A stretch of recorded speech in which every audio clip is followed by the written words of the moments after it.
The Two Sisters and a Cat. Mrs. Wilson and Mrs. Smith are sisters.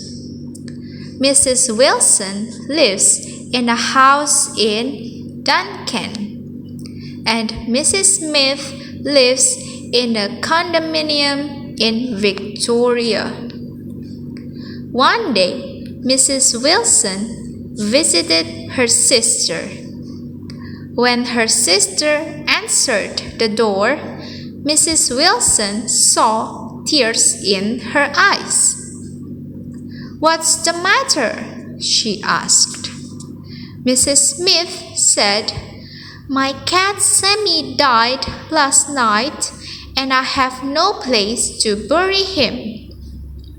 She began to cry again. Mrs. Wilson was very sad because she knew her sister loved the cat very much.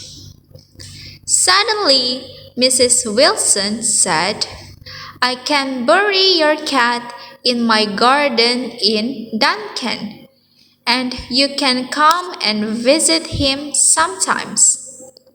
Mrs. Smith stopped crying, and the two sisters had tea together.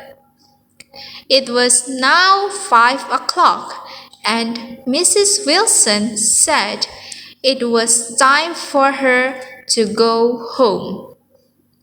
She put on her hat, coat, and gloves, and Mrs. Smith put the dead Sammy into a shopping bag.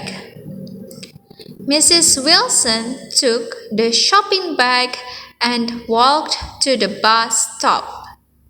She waited a long time for the bus, so she bought a newspaper. When the bus arrived, she got on the bus, sat down, and put the shopping bag on the floor beside her feet. She then began to read the newspaper. When the bus arrived at her bus stop, she got off the bus and walked for about 2 minutes. Suddenly, she remembered she had left the shopping bag on the bus.